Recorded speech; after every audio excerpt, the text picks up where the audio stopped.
그 남자의 하루는 집을 나서면서부터 시작됩니다. 그는 주변 사람들에게 좀 특이하다는 말을 듣는데요. 그건 바로 아직도 못 버리고 있는 이 차 때문입니다.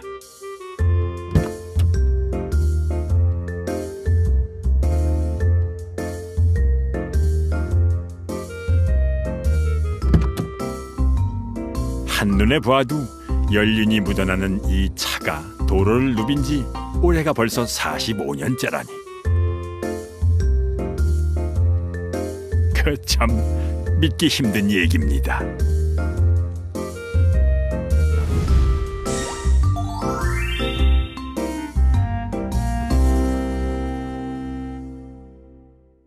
(1972년도) 당시 이 차 가격이 250만 원이었어요. 쌀한가마에 10,000원 갈 때 이 차가 250만 원 갔으니까 당시 최고 좋은 쌀 250가마니까 어마어마한 가격이었죠. 그때를 아십니까? 72년 출시된 뉴 코티나의 모델은 앳된 선우영녀 씨였습니다. 아무리 좋은 것도 수십 년 후에는 구닥다리가 됩니다. 폐차가 돼서도 벌써 몇 번은 됐을 세월이지만은 주인을 잘 만난 덕에 아직도 용케 제 몫을 해내고 있죠. 요즘 자동차들은 이 방향지등이 점점 커져요. 차가 많아짐에 따라서. 그런데 그 당시엔 방향지시등이 별 의미가 없었어요. 이렇게 정말 조그매 있죠, 방향지등이. 사이드 미러도 참 앙증맞습니다. 요즘 차에는 없는데 그 당시의 차는 이 흙바지가, 왜냐하면 그 비포장 도로가 많았기 때문에 이 타이어에 흙이 많이 묻어서 뒤로 튀기 때문에 이 흙바지가 필수품이었어요. 지금도 매년 꼬박꼬박 자동차 보험료를 낸다는 뉴 코티나는 서울시에 등록된 차 중에서 가장 나이든 차라고 하는군요. 이 자동차 주행거리를 추정해 보면은 약 한 58만 킬로 정도 된 것 같아요, 이 자동차가. 사람들이 굴러가기는 하냐고 많이도 묻는데요.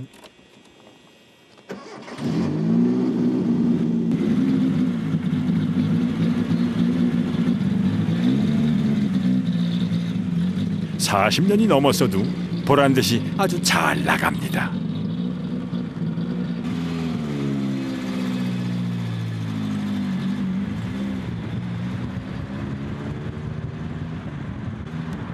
주행거리가 58만 킬로미터면 벌써 지구를 14바퀴 이상 돈 거리인데요. 40대에도 아직 젊음을 유지하고 있습니다. 이 차는 그럼 요새 차들 연비랑 비교하면 좀 어때요? 이게 고속도로 같은데 가면 14km 정도까지 나와요. 그리고 이렇게 살살 운전하면 그래도 그 요즘 차 같지는 않지만 그래도 어느 정도 10km 이상은 나와요. 최고의 차는 아니어도 보기 드문 귀한 차로는 최고죠.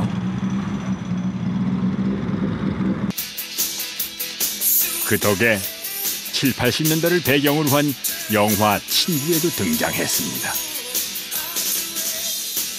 영도다리를 누볐던 이 차가 임기상 씨의 뉴 코티나입니다. 오래된 차를 좋아하는 임기상 씨도 덩달아 유명인이 됐습니다.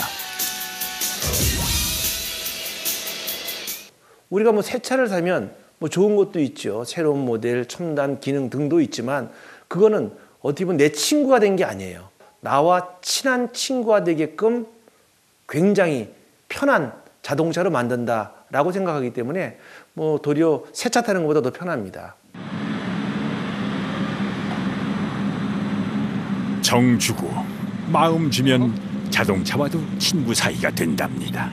그러니 바꾸기 어려웠겠죠. 어딜 가도 시선을 한 몸에 받습니다. 이게 45년 된 거예요? 45년. 영화에서 막 튀어나온 것 같달까요? 야, 이게 완전 외국차 같은데? 오랜만에 보니까 어떠세요? 좋아요. 이거 뭐 자동차들 좋잖아요. 보기도 좋고. 아니 이거 지금 이거 깔끔하게 잘 이렇게 잘 이렇게 잘 관리를 하면 굳이 뭐 새 차 안 사도. 이리 기웃 저리 기웃 이 차는 살아있는 전설과도 같습니다. 그때 현대차에서 차를 못 만들라고 포드에서 갖다가 여기서 조립한 거지 조립. 젊은 사람들은 외제차인 줄 알고 이게 나이 드신 분들은 아주 젊은 시절 정말 부자들만 타는 차니까 그때를 회상하면서 또 보는 거고 추억이 있는 거죠 이건 어떻게 됐든. 젊은 시절 자동차 정비업소를 했던 임기상 씨. 멀쩡한 차들이 너무 일찍 수명을 달리하는 것을 지켜보면서 몸소 자동차 오래 타기를 시작했습니다. 2달에 한 번꼴로 돌린다는 자동차 정비업소.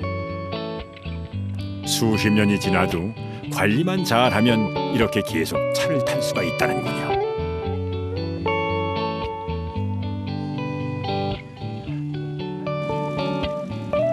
단종된 차라 부품 구하기가 어렵지 않을까 싶은데 그건 재활용 부품을 활용하는 방법이 있습니다. 얼마나 더 탈 수 있을 것 같아요? 관리하기 나름이겠지만 그래도 뭐 5년 이상은 괜찮지 않을까 싶습니다. 차가 노후돼서 배출가스가 많지 않냐고 묻지만 그것도 기후에 불과합니다. 불과 7개월 전에 받은 자동차 검사에서도 아무런 문제가 없었습니다.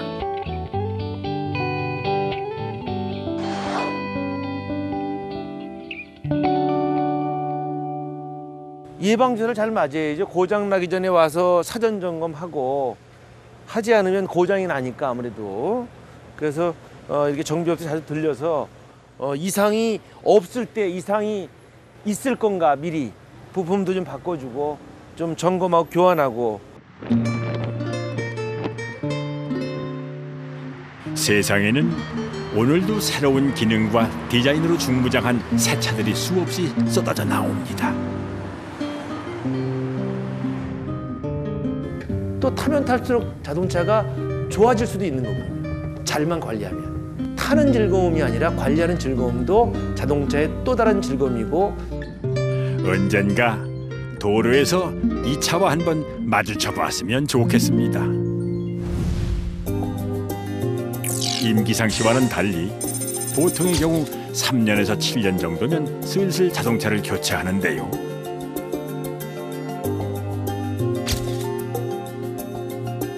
신제품 출시 주기가 빠른 가전제품도 수명이 짧기는 마찬가지입니다.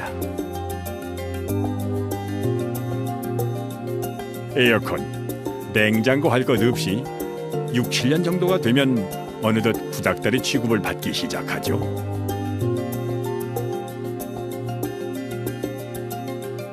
고장이 나서 바꾸기도 하지만 그저 오래돼서 바꾸기도 합니다.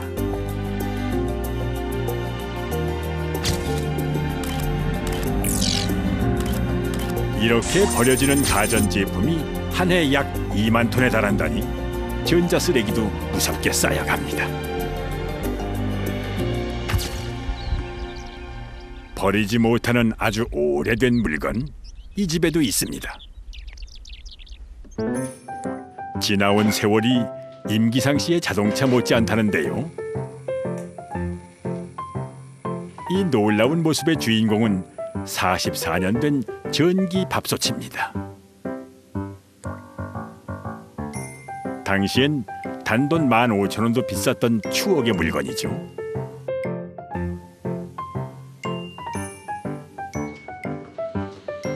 알아서 밥을 해주는 전기밥솥이 처음 나왔을 시절, 그때는 여기저기 자랑할 만한 참 신통방통했던 밥솥이었습니다.